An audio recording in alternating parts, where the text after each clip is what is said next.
दोस्तों मैं योगेश पाल आपका स्वागत करता हूं। दोस्तों आज का हमारा जो टॉपिक है विषय है काफ़ी इम्पोर्टेंट है। आज हम बात कर रहे हैं भारत की सबसे महत्वपूर्ण नदी, भारत की सबसे पवित्र नदी जिसे हम कहते हैं गंगा नदी।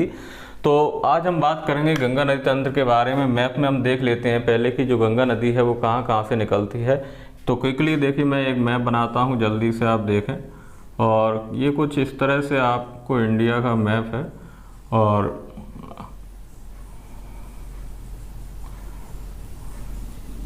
ठीक है, तो ये जो भाग है आप समझ लें, ये जो है आपका लद्दाख है, और ये जो भाग है ये है जम्मू एंड कश्मीर, और ये जो भाग है ये आपका है हिमाचल प्रदेश। हिमाचल प्रदेश के नीचे आपको मिलेगा इधर उत्तराखंड और इधर है पंजाब। ठीक है, तो जो गंगा नदी जो निकली है वो कहाँ से निकली है? उत्तराखंड से। और आप कई सारी छोटी छोटी सहायक नदियों से मिलकर ये गंगा नदी बनी है।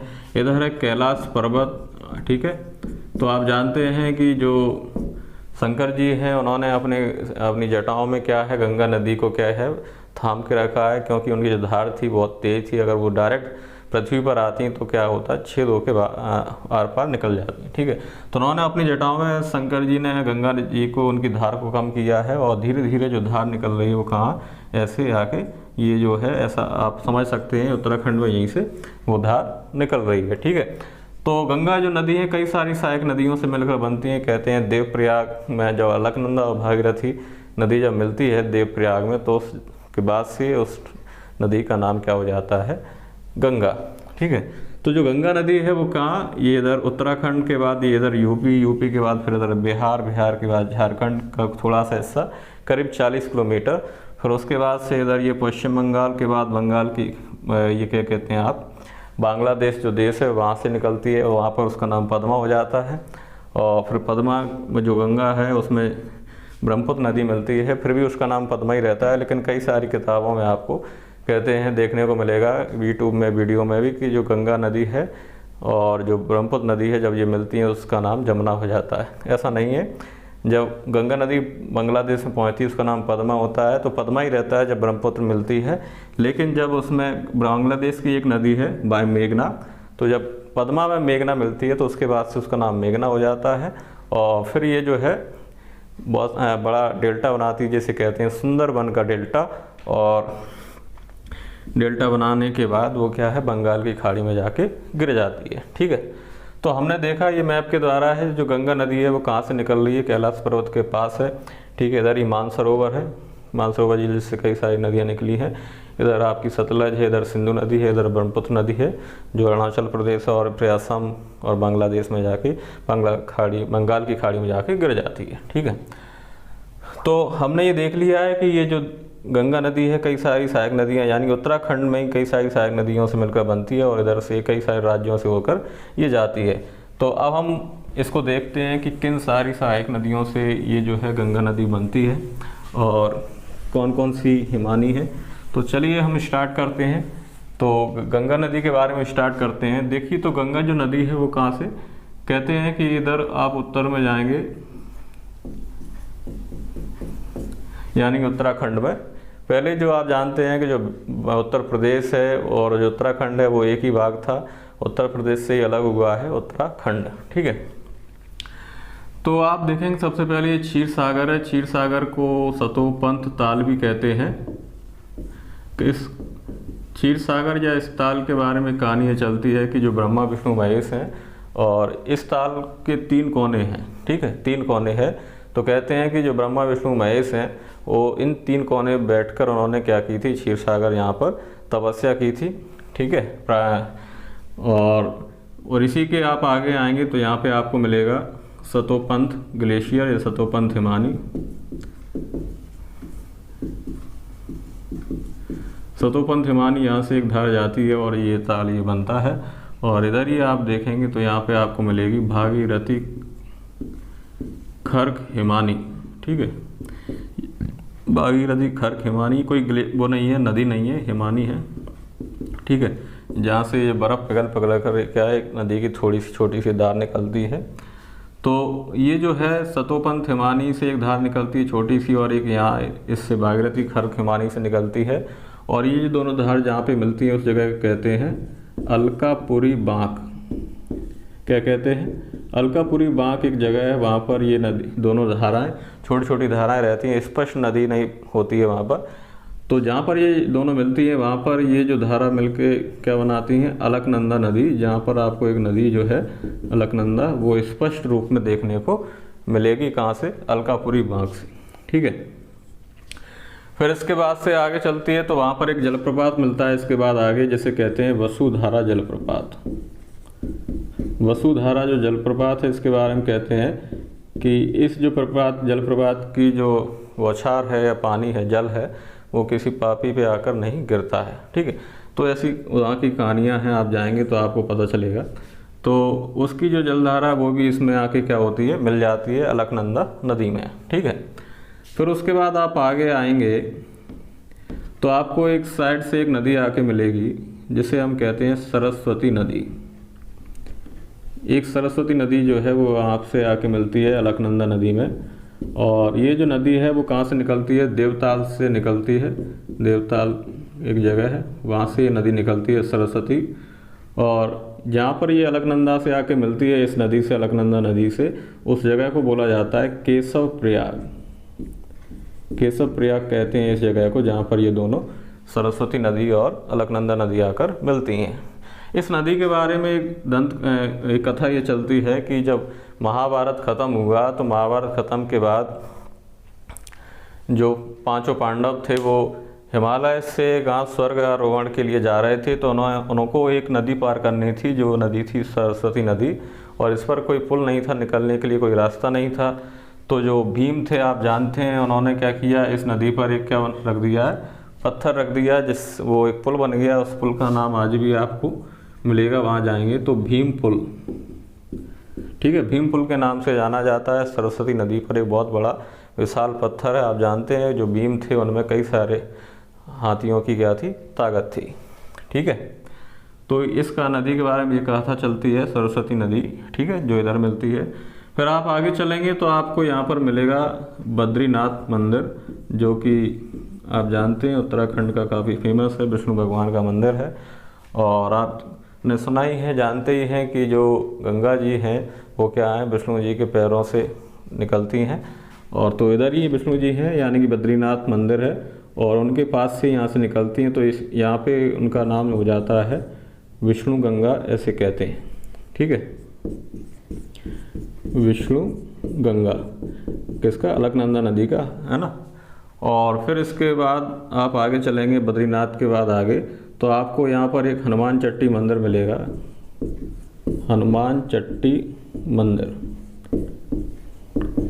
हनुमान चट्टी मंदिर के बारे में कहा ये चलती है कि एक समय था, मतलब जो महाभारत के समय की बात है, कि जो भीम थे उनको अपने ताकत का, पावर का, शक्ति का बहुत ज़्यादा घमंड हो गया था, अहंकार हो गया था। तो उस अहंकार को कम करने के लिए, ख़त्म करने के लिए हनुमान जी क्या थे, एक रास्ते में वो लेट गए थे बंदर का रूप लेकर एक साधारण से। तो भीम जा रहे थे तो रास्ते में उनकी पूँछ थी, तो भीम ने कहा कि ये आप पूँछ हटा लीजिए, मुझे निकलना है। उन्होंने कहा कि मैं तो थका हुआ हूँ, मुझ में शक्ति नहीं रही कि मैं हटा पाऊँ, तुम ही उठा के रख दो। ठीक है। तो उन्होंने फिर उठाया, वो उन्होंने पूरी पावर लगाई और वो उसको हिला भी ना सके। तो फिर बाद में वो समझ गए कि ये कोई साधारण बंदर नहीं है, ये हनुमान जी हैं। ठीक है। तो फिर उन्होंने अपनी क्षमा मांगी, अहंकार को उसका उनका कम हुआ। ठीक है। तो कहते हैं वो जगह यही है, यानी कि हनुमान चट्टी मंदिर, यहाँ पर ऐसी कथा चलती है। ठीक है। फिर इसके बाद आप आगे चलेंगे तो आपको एक नदी इस साइड से आके मिलेगी, जिसे कहते हैं धौली गंगा। जो धौली गंगा नदी है वो अलकनंदा, यानी कि ये विष्णु गंगा है, इससे आकर मिलती है। और जिस जगह पर आकर मिलती है उसे कहते हैं विष्णु प्रयाग। विष्णु प्रयाग, जहाँ यहाँ पे कहते हैं कि जो नारद जी थे उन्होंने विष्णु भगवान की आराधना की थी विष्णु प्रयाग में। ठीक है। तो ये जो है 5 प्रयाग हैं, यानी फेमस जो हैं, जिनके बारे में ज़्यादा चर्चा है, वो उत्तराखंड के वो पहला प्रयाग उनमें से एक है विष्णु प्रयाग, जो कि धौली गंगा और अलकनंदा यानी विष्णु गंगा से आकर मिलती है। जिस जगह पर मिलती है उसे कहते हैं विष्णु प्रयाग, जो कि उत्तराखंड के चमोली ज़िले में पड़ता है। ठीक है। फिर आप आगे चलेंगे तो फिर आपको इस साइड से एक और नदी आकर मिलेगी विष्णुप्रयाग के बाद, वो है नंदाकिनी नदी। नंदाकिनी नदी, और नंदाकिनी नदी अलकनंदा नदी से जहाँ पर आके मिलती है उस जगह को कहते हैं नंद प्रयाग। नंद प्रयाग कहते हैं ये जो जगह है ये नंद वंश के जो शासक थे उनका स्थान था, प्रमुख स्थान था, उनका क्षेत्र था, इस वजह से इस जगह का नाम नंद प्रयाग पड़ा। ठीक है, नंदाकिनी नदी भी मिल रही है, इस वजह से इसका नाम नंद प्रयाग हो गया। फिर देखिए इसके बाद ये अलकनंदा आगे चलती है और इसके बाद एक और नदी आकर इसमें मिलती है जिसे हम कहते हैं पिंडर नदी। और ये जो नदी है वो पिंडारी हिमानी से आके निकलती है, पिंडारी हिमानी से, यानी पिंडारी ग्लेशियर। ठीक है, तो पिंडारी ग्लेशियर से एक नदी निकलती है पिंडर नदी, और जिस जगह पर अलकनंदा नदी से आकर मिलती है उस जगह को हम कहते हैं कर्णप्रयाग। क्या कहते हैं? कर्णप्रयाग वो जगह है जहाँ पर अलकनंदा और पिंडर नदी आकर मिलती है, उस जगह को कहते हैं कर्णप्रयाग। और ये जो है वो तीसरा प्रयाग है, दूसरा है नंद प्रयाग, तीसरा है कर्णप्रयाग। कर्णप्रयाग के बारे में कथा ये चलती है कि ये जो स्थान है यहाँ पर जो कर्ण थे उन्होंने सूर्य भगवान यानी सूर्य देव की आराधना की थी, और यही वो जगह है जहाँ पर कर्ण का अंतिम संस्कार हुआ था। ठीक है, कर्णप्रयाग में। और यहीं पर आपको एक मंदिर देखने को मिलेगा जिसका नाम है श्री कृष्ण कर्ण मंदिर। श्री कृष्ण कर्ण मंदिर आपको कहाँ पर मिलेगा? कर्णप्रयाग में, पिंडर नदी और जो अलकनंदा है। ठीक है, ये जो नदी है वो कौन सी है? अलकनंदा। तो अलकनंदा में जब कर्णप्रयाग जो पिंडर नदी आके मिलती है उसको कहते हैं कर्णप्रयाग, जहाँ पर एक प्रमुख मंदिर है जिसका नाम है श्री कृष्ण कर्ण मंदिर, देखने को आपको मिलेगा। तो ये 3 प्रयाग हो गए। अब देखिए इसके बाद एक नदी आकर मिलती है इधर से अलकनंदा में, जो आती है मंदरांचल पर्वत श्रेणी से। मंदरांचल पर्वत श्रेणी से आके नदी निकलती है, यानी कि इधर केदारनाथ है, केदारनाथ मंदिर जो कि शंकर जी का काफ़ी फेमस मंदिर है उत्तराखंड में। ठीक है, तो ये जो नदी आती है और इधर इस नदी में एक नदी आके मिलती है जिसको कहते हैं सोन नदी। क्या कहते हैं? सोन नदी। और जिस जगह पे आकर मिलती है उसको कहते हैं सोन प्रयाग। सोन प्रयाग। ठीक है, तो ये जो नदी है इस नदी का नाम है मंदाकिनी नदी। कौन सी नदी है ये? ये जो नदी है इसको बोलते हैं मंदाकिनी नदी। मंदरांचल पर्वत श्रेणी से निकलती है और केदारनाथ के पास से इस नदी का नाम है मंदाकिनी नदी। इस नदी में एक छोटी सी सहायक नदी आके मिलती है सोन नदी। जिस जगह पर मंदाकिनी और सोन नदी मिलती है उस जगह कहते हैं सोन प्रयाग। प्रयाग का मतलब है जहाँ पर 2 नदी आकर मिल रही हैं। ठीक है, फिर ये जो नदी है यानी कि मंदाकिनी नदी जहाँ पर ये जो अलकनंदा से आके मिलती है उस जगह को कहते हैं रुद्रप्रयाग। क्या कहते हैं? रुद्रप्रयाग। रुद्रप्रयाग के बारे में एक कहानी ये चलती है कि जो नारद जी थे, नारद जी ने कहाँ पर? इस जगह पर भगवान शिव की आराधना की थी और इस जगह का नाम है रुद्रप्रयाग। ठीक है, तो इसके बाद हम आगे चलते हैं। रुद्रप्रयाग के बाद एक इधर से एक नदी आती है, ये अलकनंदा ही है इस नदी का नाम। फिर इधर से उसी के पास से एक नदी आती है गंगोत्री गौमुख हिमानी से। गंगोत्री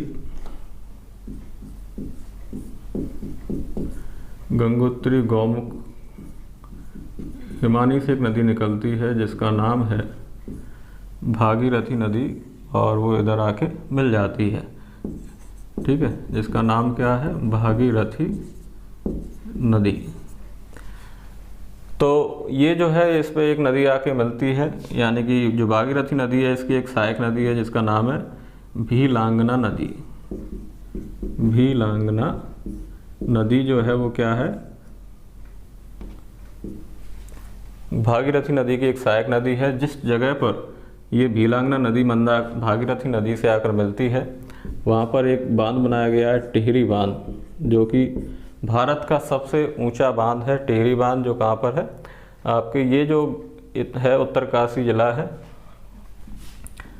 उत्तरकाशी जिला है, यूके का उत्तरकाशी जिला, वहाँ के गंगोत्री के गौमुख, गंगोत्री एक बड़ी हिमानी है, वहाँ पे एक पर्टिकुलर जगह है गौमुख, वहाँ से ये नदी निकलती है भागीरथी नदी। और फिर इसमें एक नदी आकर मिल जाती है भीलांगना इस साइड से, यानी कि इधर को जा रही है, तो यानी कि बाएं हाथ से उल्टे हाथ से ये नदी आती है लेफ्ट साइड से भीलांगना नदी। जिस जगह पर भीलांगना और भागीरथी नदी मिलती है वहाँ पर एक बांध बनाया है, टिहरी बांध, जो कि भारत का सबसे ऊंचा बांध है। फिर ये जो है भागीरथी नदी जहाँ पर ये अलकनंदा से मिलती है उस जगह को कहते हैं देवप्रयाग। क्या कहते हैं? देवप्रयाग। और इसके बाद से इस नदी का नाम पड़ जाता है गंगा। ठीक है, क्या पड़ जाता है? गंगा। और देवप्रयाग के बारे में कहते हैं कि जो भगवान राम थे उन्होंने रावण का वध करने के बाद दोष निवारण के लिए यहाँ पर प्रार्थना की थी देवप्रयाग में, और यहाँ पर कौवे नहीं पाए जाते हैं। ठीक है, आपने सुना होगा कि जो भगवान राम थे उन्होंने क्या किया था, एक जो कौवा था उसको दंड दिया था। तो देवप्रयाग में आप देखेंगे तो वहाँ पर आपको एक भी कौवा नहीं मिलेगा। ठीक है, वहाँ पर देवप्रयाग में। तो इसके बाद से ये जो है गंगा नदी का नाम मतलब पड़ जाता है, या मतलब आप देख रहे हैं कि जो गंगा नदी है वो कई सारी छोटी छोटी सहायक नदियों से आकर मिलती हैं। हम एक बार फिर से देख लेते हैं कि जो क्षीर सागर है या सतोपंथ ताल जिसे कहते हैं, वहाँ पर एक छोटी सी धारा जाती है संतोपंथ हिमानी से, और इस ताल के इस सागर के 3 कोने हैं। इसकी कहानी ये चलती है कि ब्रह्मा विष्णु जो महेश थे वो उन्होंने यहाँ पर बैठ के तपस्या की थी, है ना। और फिर सतोपंथ हिमानी और भागीरथी खर्क हिमानी से एक छोटी एक धारा निकलती है जो अलकापुरी बांक में आके मिलती है। उसके बाद से ये जो धाराएं स्पष्ट नदी के रूप में दिखती हैं, जिसे हम कहते हैं अलकनंदा नदी। फिर उसके बाद आगे चलती है अलकनंदा नदी, तो इसमें एक वसुधारा जलप्रपात की जो धारा है वो इस नदी में अलकनंदा में आके मिल जाती है। फिर उसके बाद आगे चलते हैं तो आपको इस साइड से यानी कि उल्टे हाथ से लेफ्ट साइड से एक नदी आके मिलती है जिसमें अलकनंदा में वो है सरस्वती नदी, जो निकलती है देवताल से। और इसी सरस्वती नदी पर बना एक भीम पुल, इसकी कहानी मैंने बताया था। जो पांडव थे वो हिमालय के माध्यम से स्वर्गारोहण यानी स्वर्ग जा रहे थे, तो उनको एक नदी पार करनी थी सरस्वती नदी। तो उस नदी पर भीम ने क्या रखा, एक पुल रखा, क्योंकि एक पुल नहीं था तो उन्होंने क्या किया, एक बड़ा सा पत्थर वहाँ पे रख दिया, और उस पुल का नाम है क्या, भीम पुल। ठीक है, और जहाँ पर अलकनंदा और सरस्वती नदी मिलती है उस जगह को कहते हैं केशव प्रयाग। फिर उसके बाद अलकनंदा चलती है तो आगे मिलता है बद्रीनाथ मंदिर, जो कि बहुत ही फेमस और बहुत ही बढ़िया मंदिर है और काफ़ी लोग जाते हैं। तो बद्रीनाथ मंदिर जहाँ कहते हैं कि जो भगवान विष्णु हैं उनके पैरों से ही क्या निकली हैं, गंगा जी निकली हैं, विष्णुपदी कहते हैं गंगा जी को। तो उनकी साइड से गंगा नदी निकलती, अलकनंदा निकलती हैं, तो उस वहाँ पर उनको अलकनंदा को बोला जाता है विष्णु गंगा या विष्णुपदी गंगा।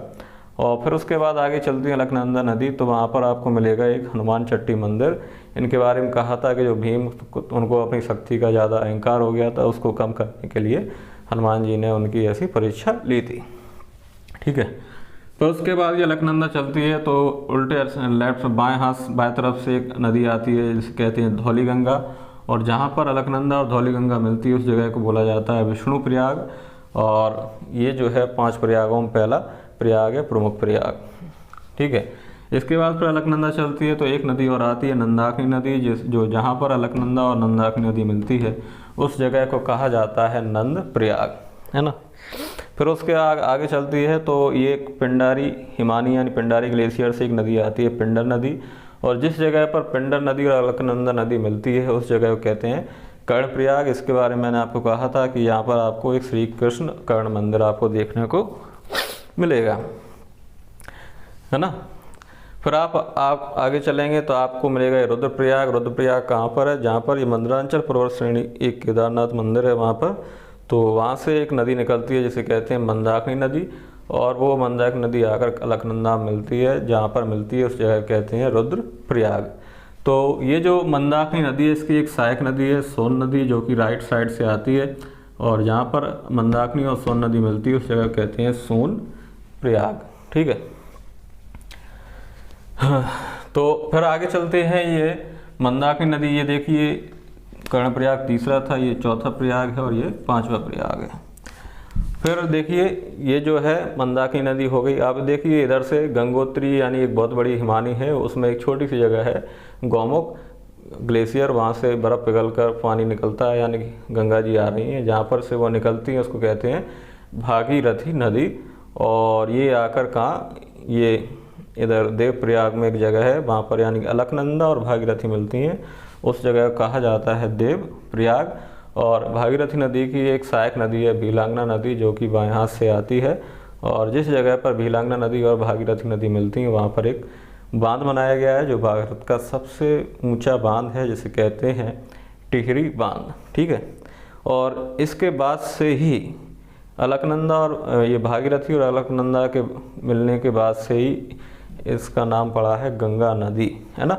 उससे पहले ये कई सारी छोटी छोटी सहायक नदियों से मिलकर आ रही थी। ठीक है, तो ये जो है गंगोत्री गौमुख हिमानी से आती है, इसकी जो कुल लंबाई की बात करें आप तो ये है 205 किलोमीटर। और इधर जो अलकनंदा ये अपना सफ़र तय करके आई है यहाँ तक, वो है इसका 190 किलोमीटर। ठीक है, तो ये जो है ये जो सारा कार्यक्रम हो रहा है, ये सारी नदियाँ जो आ रही हैं, ये कौन से राज्य में आ रही हैं? उत्तराखंड में ही ये सारा कार्यक्रम हो रहा है। कई सारी छोटी, है ना। तो उत्तराखंड में क्या है, कई सारे पहाड़ हैं, कोई समतल मैदान तो नहीं है देखने को मिलेगा। तो अब हम देखते हैं कि गंगा के बाद अन्य जो राज्यों में जाती है उसका कार्यक्रम। ठीक है, तो आई थिंक आपको ये समझ में आ गया होगा, है ना। तो आप देखें इसको, बढ़िया सा आप नोट डाउन कर लें, जिससे कि आप हमेशा इसको याद रखें। और मैंने बहुत मेहनत करके ये सारी जानकारी जुटाई है आपके साथ शेयर करने के लिए, है ना। एग्ज़ाम की दृष्टि से बहुत ही इम्पोर्टेंट है, आप देखेंगे तो आपको पूरा याद हो जाएगा, इस तरह से आप मैप बना लेंगे तो। ठीक है, तो चलिए अब हम इसके बाद हम बात करते हैं। ये तो हमने देख लिया कि जो गंगा नदी है वो कैसे बनती है, किन किन सहायक नदियों से मिलकर ये जो गंगा नदी का निर्माण हुआ है। अब हम देखते हैं कि जो गंगा नदी है वो कितने राज्यों से निकलती है और कौन कौन सी सहायक नदी है वो इसमें आकर मिलती हैं। ठीक है, तो देखिए शुरू करते हैं। जैसे कि मान लीजिए ये यूके है, उत्तराखंड, तो यहाँ से एक नदी आ रही है यानी कि जो गंगा, जिसका नाम हो गया है देवप्रयाग। देवप्रयाग में यानी कि भागीरथी और अलकनंदा मिलती है, और यहाँ से इसका नाम क्या पड़ गया, गंगा नदी। ठीक है, तो गंगा जो नदी है सबसे पहले, फिर गंगा नदी नाम होने के बाद ये एक जगह है ऋषिकेश उत्तराखंड में, वहाँ से ये नदी निकलती है। बहुत ही अच्छा शहर है, बहुत ही, ऋषिकेश का झूला काफ़ी फेमस है ना। तो ऋषिकेश के बाद फिर ये जाती है कहाँ पर, हरिद्वार, जो जहाँ पर क्या लगता है, कुंभ का मेला लगता है। 12 साल में एक बार कुंभ का मेला लगता है, तो वो एक जगह है जहाँ पर लगता है। और ये जगह है, और भी जगह है, तो यहाँ पर लगता है हरिद्वार में 12 साल में एक बार। तो यहाँ से नदी निकलती है। फिर इसके बाद से जो गंगा नदी है वो मैदानी भाग में आना शुरू करती है। ठीक है, उत्तराखंड आप जानते हैं वहाँ पहाड़ी का इलाका है पूरा, और हरिद्वार के बाद से जो गंगा नदी है वो क्या है, मैदानी भागों में आना शुरू करती है। तो अब देखते हैं हम, इधर से एक नदी आती है, इसकी जो पहली सहायक नदी है गंगा नदी की, लेफ़्ट साइड से जो आती है वो है रामगंगा नदी। ठीक है, तो रामगंगा जो नदी है वो पहली सहायक नदी है जो कि लेफ़्ट साइड से आती है, और जिस जगह पर आकर मिलती है गंगा नदी से, वो जो जगह है वो है कन्नौज। कन्नौज में आकर रामगंगा नदी मिलती है। और ये कन्नौज आप जानते हैं, यूपी और कन्नौज जो शहर है वो इत्र के लिए फेमस है, यानी कि खुशबूदार सेंट के लिए, है ना।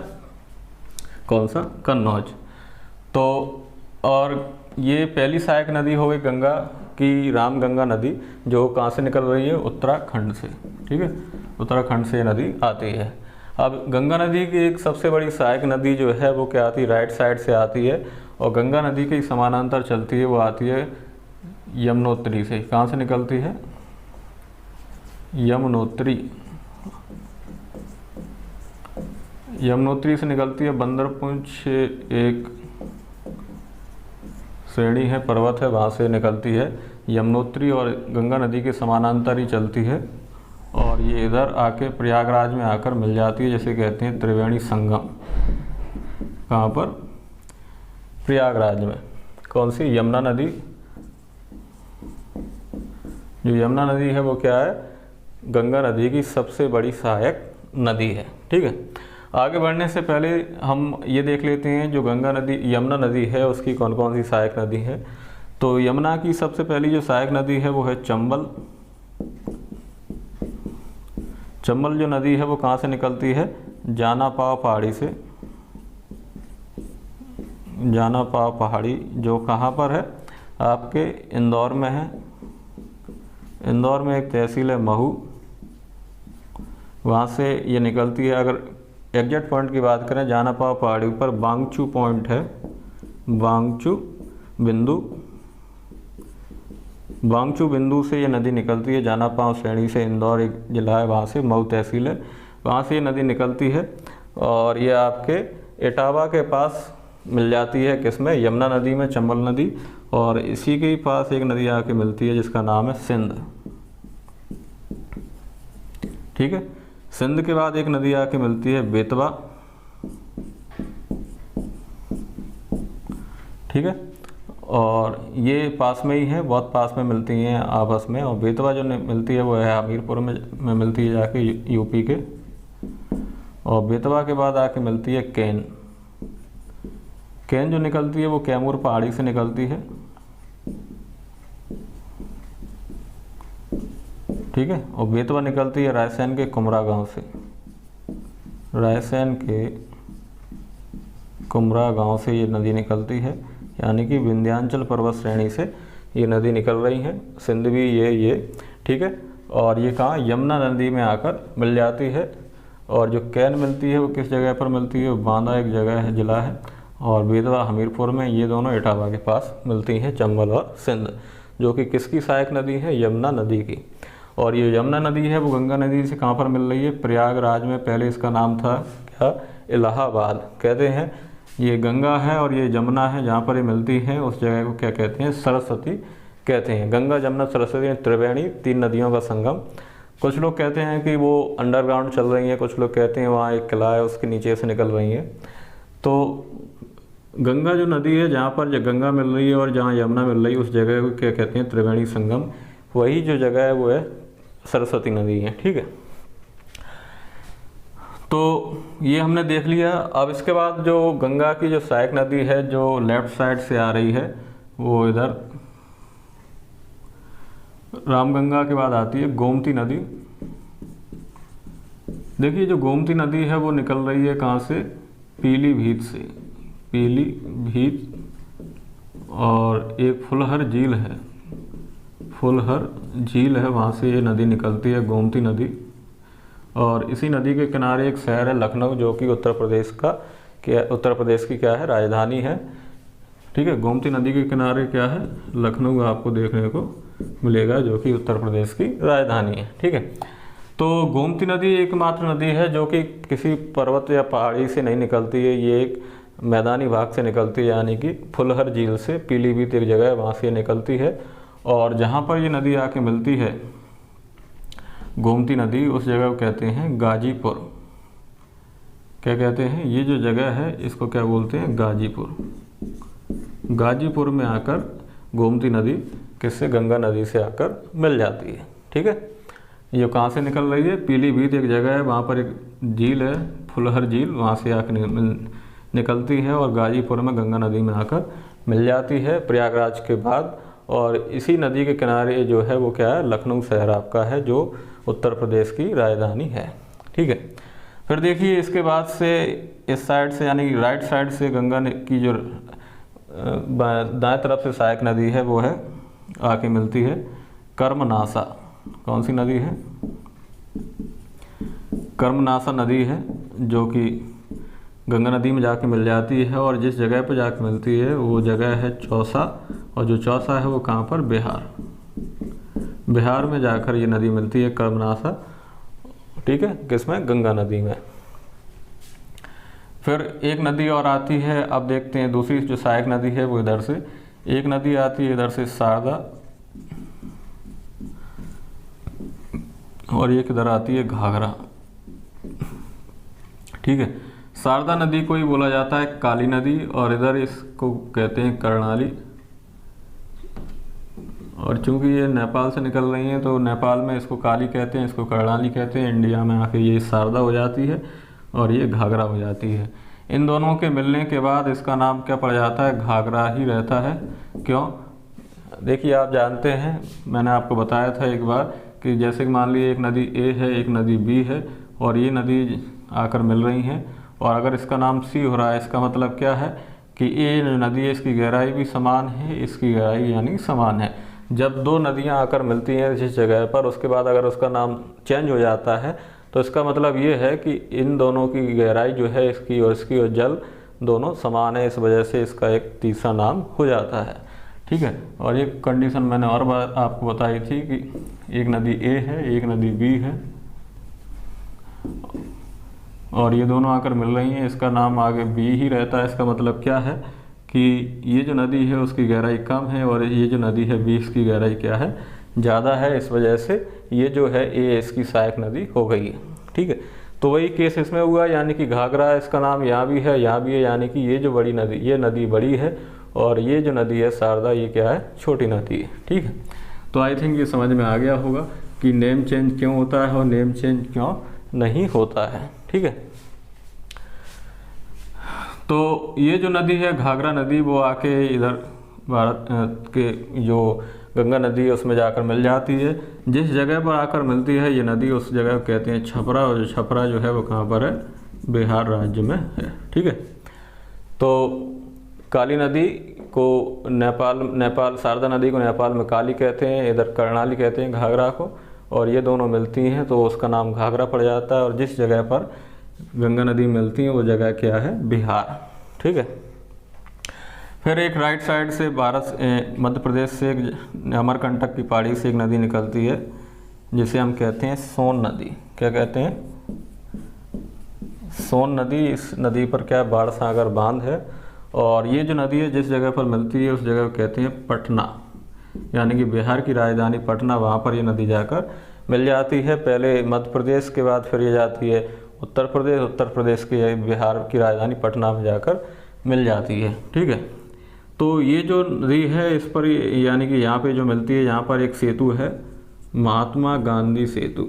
कौन सा है, महात्मा गांधी सेतु। ये पहले भारत का सबसे बड़ा सड़क पुल हुआ करता था, लेकिन फिर बाद में एक लोहित नदी है, लोहित नदी जो कि ब्रह्मपुत्र नदी की सहायक नदी है, उस पर बन गया है भूपेन हजारिका सेतु। भूपेन हजारिका सेतु बना है जो कि भारत का अब सबसे लंबा सड़क पुल है, जिसकी जो लंबाई है 9.16 किलोमीटर।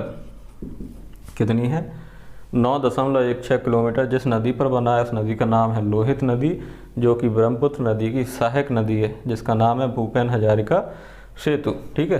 तो ये फैक्ट आप याद रखें। तो सोन नदी जहाँ पर मिलती है गंगा नदी से दाएं तरफ से, वो जगह है पटना, बिहार की राजधानी पटना, जहाँ पर एक सेतु बना है महात्मा गांधी सेतु, जो पहले सबसे बड़ा सड़क पुल हुआ करता था, लेकिन उसके बाद हो गया भूपेन हजारिका सेतु। ठीक है। एक नदी और आके मिलती है इधर से, जिसका नाम है पुनपुन नदी। क्या है, पुनपुन नदी। जिस जगह पर आके मिलती है उस जगह को कहते हैं फतुहा। फतुहा जगह पर गंगा नदी से आकर मिलती है पुनपुन नदी। ठीक है। काफ़ी इम्पोर्टेंट है, जो एग्जाम में कई बार पूछ लिया जाता है, तो मैंने कहा आपको ये बता दूं। ठीक है। फिर उसके बाद ये नदी आके चलती है, एक नदी इसमें आकर मिलती है गंडक नदी, गंडक। ठीक है। तो एक नदी ये जो आके मिल रही है उस नदी का नाम है गंडक नदी, जो कि कहाँ, नेपाल से आकर मिलती है, यानी गोसाई धाम तिब्बत में एक हिमानी है, तो गोसाई धाम वहाँ से ये नदी निकल रही है। और ये जो गंडक जिस जगह पर आकर मिल रही है गंगा नदी से, उस जगह को कहते हैं सोनपुर। सोनपुर में ये क्या है, गंगा नदी से आकर ये नदी मिल रही है। ठीक है। जो कि बाएं तरफ से एक सहायक नदी है गंगा जी की। और फिर आप इसके आगे चलेंगे तो एक नदी और मिलेगी, वो है बूढ़ी गंडक। क्या है, बूढ़ी गंडक,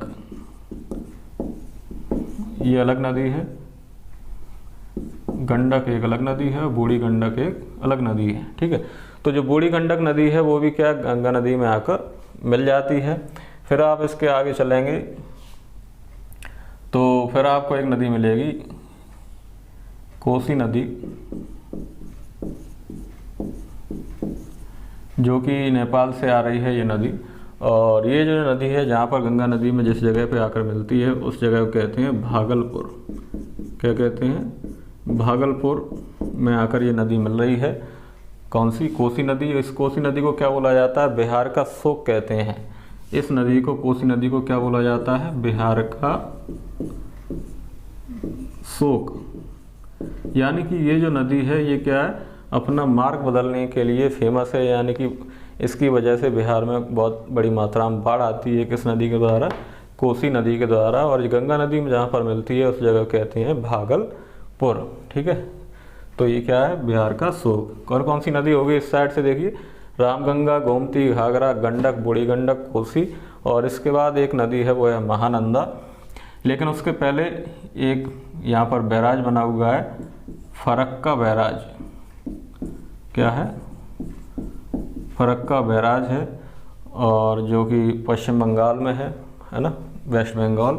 और इसी के बाद से ये जो गंगा नदी है, यहाँ से एक नदी निकली है, हुगली नदी। कौन सी? हुगली नदी। यानी कि मतलब ये जो है, इसके बाद से यहाँ से जो गंगा नदी है उसकी एक जो धारा है, एक धारा चली गई है इधर बांग्लादेश में। एक जो धारा है वो कहाँ गई है? बांग्लादेश में। और एक छोटी सी धारा है वो किधर आ गई है? पश्चिम बंगाल में, जिसका नाम है हुगली नदी। ठीक है, हुगली नदी के बारे में कहा जाता है कि ये जो नदी है इसको विश्वासघाती नदी बोला जाता है। हुगली नदी को क्या कहते हैं? विश्वासघाती नदी। ठीक है, और हुगली नदी में ही एक नदी आके मिलती है जिसका नाम है दामोदर नदी। दामोदर नदी, जिसे पश्चिम बंगाल का शोक कहते हैं। इस नदी को क्या बोलते हैं? पश्चिम बंगाल का शोक। मतलब क्या है कि दामोदर नदी के द्वारा पश्चिम बंगाल में क्या आती है? बाढ़ आती है भारी मात्रा में। ठीक है, और ये जो हुगली नदी है इसमें जल की मात्रा कम रह गई थी, तो क्या हुआ, जो फरक्का बैराज यहाँ से एक नहर निकाली और वो किस में मिला दी गई? हुगली नदी में, जिससे कि क्या हो, यहाँ पर पानी की समस्या हो गई थी। तो ये जो गंगा नदी की एक छोटी सी धारा थी, ज़्यादा जिसमें जल होता नहीं था, तो फरक्का बैराज से एक नहर निकाल कर हुगली नदी में मिला दिया गया, जिससे यहाँ जल की आपूर्ति हो सके।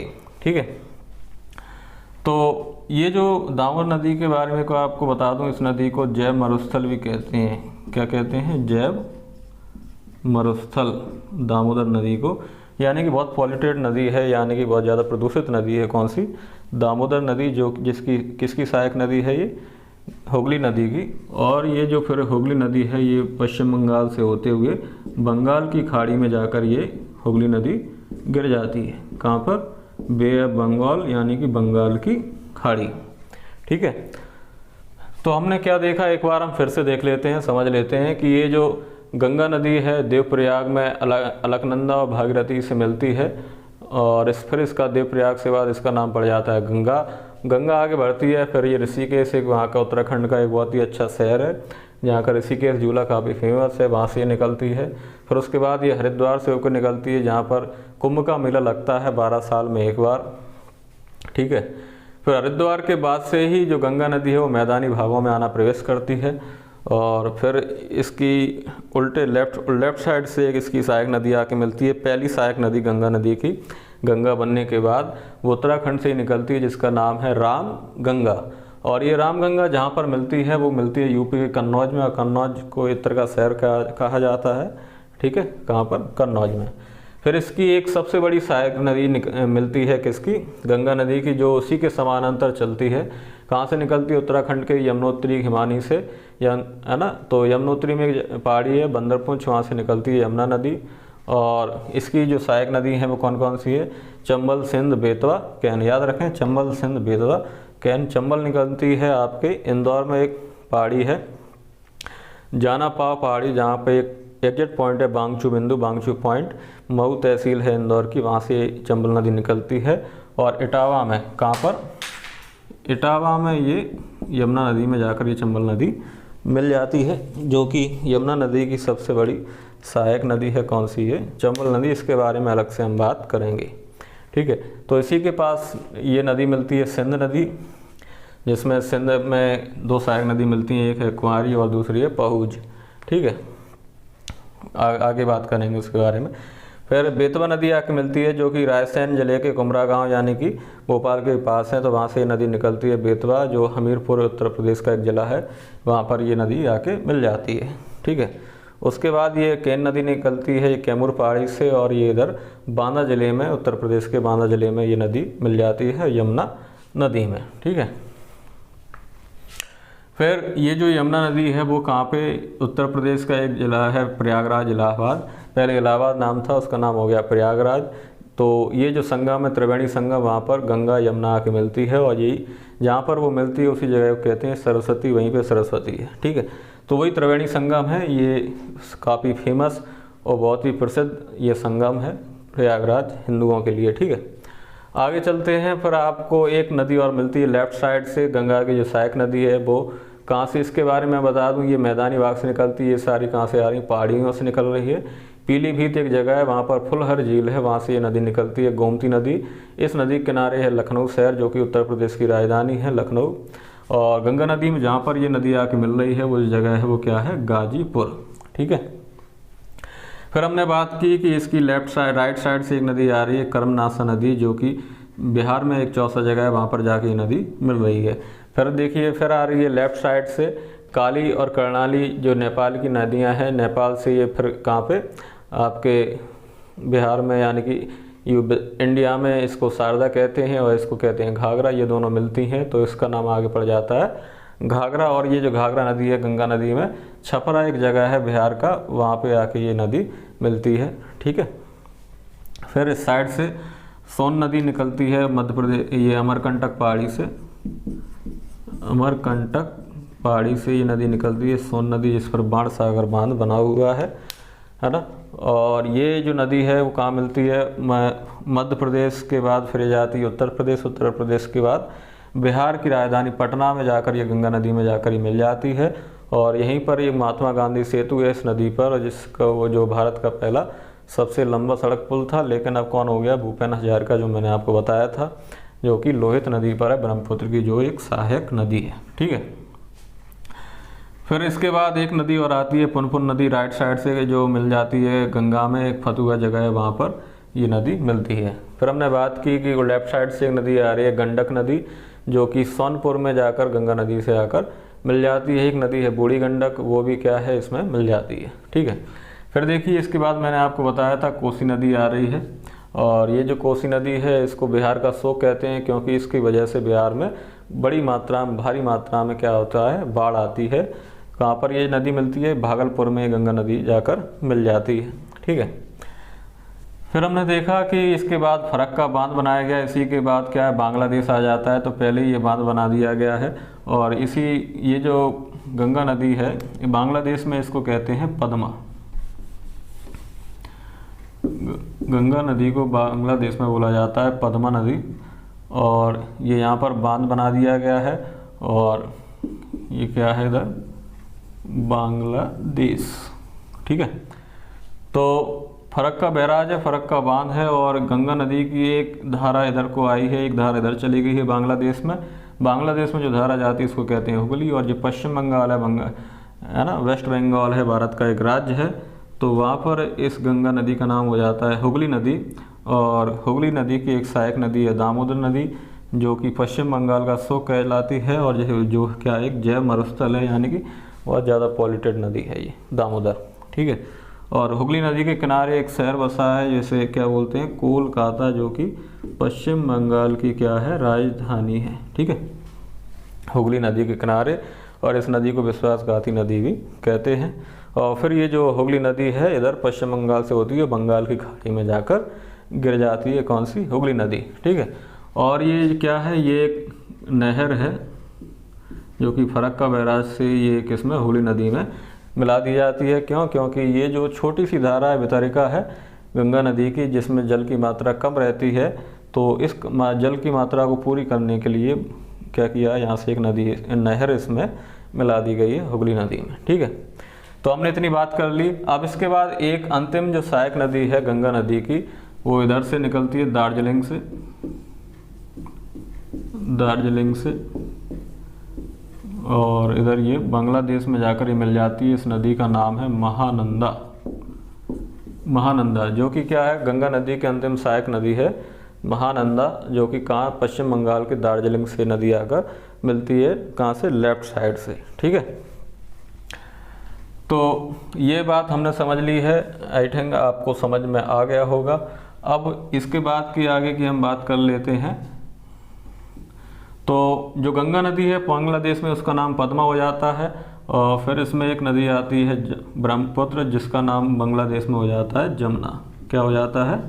जमुना। ठीक है, और जब ये पद्मा और जमुना यानी गंगा ब्रह्मपुत्र मिलती हैं तो इसका नाम पद्मा ही रहता है। कई सारी किताबों में, कई सारे लोग वीडियो में आपको बताएंगे कि जहाँ पर पद्मा और जमुना मिलती है उस जगह कहते हैं मेघना। नहीं, पद्मा ही रहता है। और फिर बांग्लादेश की एक नदी आती है जिसका नाम है मेघना, और ये जो मेघना नदी है पद्मा नदी से मिलती है, उसके बाद इसका नाम पड़ता है मेघना।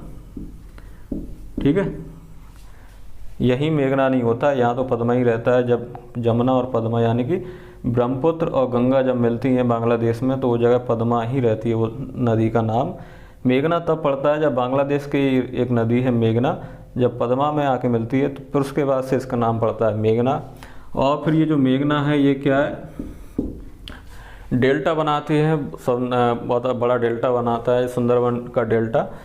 ठीक है, जो कि भारत का सबसे बड़ा डेल्टा है, विश्व का सबसे बड़ा डेल्टा है, सुंदरबन का डेल्टा यहाँ पर बनता है। डेल्टा क्या होता है? जैसे जो नदियाँ हैं पहाड़ों के साथ आती हैं तो अपने साथ पत्थर अवसाद बहाकर लाती हैं। पहाड़ों से गिर रही, ऊंचाई से गिर रही तो उनकी स्पीड ज़्यादा होती है, तो बड़े बड़े पत्थर उनसे साथ बह के आते हैं और छोटे छोटे होते जाते हैं। और फिर जब ये समुद्र में जाकर मिलती हैं तो एक मैदानी भाग में प्रवेश करती हैं, और मैदान में उनकी जो स्पीड है, गति है, वो क्या हो जाती है, स्लो हो जाती है। अब जब स्लो हो जाएगी तो उनके साथ जो अवसाद बह के आ रहे थे वो उतनी स्पीड में नहीं बहेंगे जितनी पहाड़ी से आकर बह रहे थे। तो वो जो अवसाद हैं भारी मात्रा में एक जगह पर जमा हो जाते हैं, और जो नदी है वो क्या होती है, दो धाराओं में बढ़ जाती है। तो ऐसे बहुत सारे डेल्टा बन गए। उस जगह को ही बोलते हैं क्या, डेल्टा, जहाँ पर अवसाद जमा हो जाते हैं। ठीक है, तो ये सुंदरबन का डेल्टा है। और इसके बाद से ये जो मेघना नदी है वो बंगाल की खाड़ी में जाकर गिर जाती है। ठीक है, तो ये हमने देखा सारा पूरा सफ़र कि जो गंगा नदी है वो कैसे बनती है, और गंगा नदी बनने के बाद वो किन राज्यों से होकर जाती है। गंगा नदी के बारे में बात करूं तो जो गंगा नदी की जो लंबाई है टोटल है वो है 2525 किलोमीटर। और जो गंगा नदी है उसको क्या किया गया था, वर्ष 2008 में भारत की राष्ट्रीय नदी घोषित किया गया।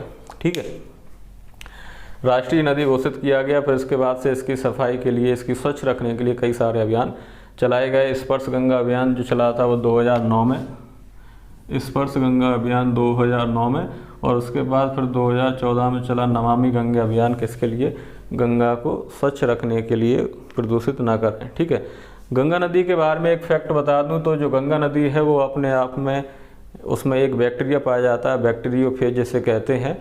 वो क्या करती है, जो खराब जो बैक्टीरिया हैं जो पानी को सड़ाते हैं, उन खराब वायरस को, बैक्टीरिया को ये क्या करती है, बैक्टीरियोफेज मार देती है। और ये जो गंगा नदी का जल है वो क्या होता है, हमेशा स्वच्छ बना रखता है। किस वजह से, बैक्टीरियोफेज जो उसमें वायरस रहता है वो उसको स्वच्छ बना के रखता है। ठीक है, तो ये चीज़ हमने जान ली। और क्या हमने देख लिया कि जो गंगा नदी है इसको 2008 में राष्ट्रीय नदी घोषित किया गया, 2009 में स्पर्श गंगा अभियान चलाया गया गंगा को साफ रखने के लिए, 2014 में इसको नमामि गंगा अभियान चलाया गया कि इसको गंगा नदी को स्वच्छ रखने के लिए, लेकिन ये उतने कारगर साबित नहीं हुए हैं। ठीक है, तो आई थिंक आपको ये पूरा समझ में आ गया होगा। हमने सारी नदियाँ देख ली हैं, सारा कुछ समझ लिया है गंगा नदी तंत्र, और काफ़ी इम्पोर्टेंट नदी है एग्ज़ाम के अनुसार, और पूछ लिया जाता है कि किस नदी के किनारे कौन सा शहर बसा हुआ है। ठीक है, तो गंगा नदी के बारे में मैं आपको बता दूं, गंगा नदी किनारे आपको मिलेगा हरिद्वार, ठीक है, ऋषिकेश तो आपने देख लिया था। प्रमुख जो शहर हैं, एक कानपुर है जो सबसे बड़ा शहर है यूपी का जो जनसंख्या के आधार पर, ये भी आपको कहाँ गंगा नदी के किनारे मिलेगा। ठीक है, पटना है, और फिर ये भागलपुर है, छपरा है। ठीक है, ये सारी जो क्या है शहर हैं, पूछ लिया जाता है गंगा नदी के किनारे कौन सा शहर है, पटना है, कानपुर है, ये सारी। ठीक है, और जो लखनऊ है वो गोमती नदी के किनारे है। अब कुछ सवाल मैं आपसे पूछूं तो आप बताएं। देखिए कि अगर पूछा जाए तो गंगा नदी की उल्टी लेफ्ट साइड से सबसे आखिरी सहायक नदी कौन सी है, तो वो कौन सी होगी, महानंदा। ठीक है, जो कहाँ से निकल रही है, पश्चिम बंगाल के दार्जिलिंग पहाड़ियों से निकल रही है। ठीक है, पहली सहायक नदी पूछी जाए लेफ्ट साइड से तो वो रामगंगा नदी है, वो कन्नौज में मिल रही है। गंगा नदी की सबसे बड़ी सहायक नदी पूछा जाए तो वो कौन सी है, यमुना नदी, जो कि प्रयागराज इलाहाबाद में आके मिल रही है। यमुना नदी की सहायक नदियाँ कौन सी हैं, चंबल, सिंध, बेतवा, कैन। ठीक है,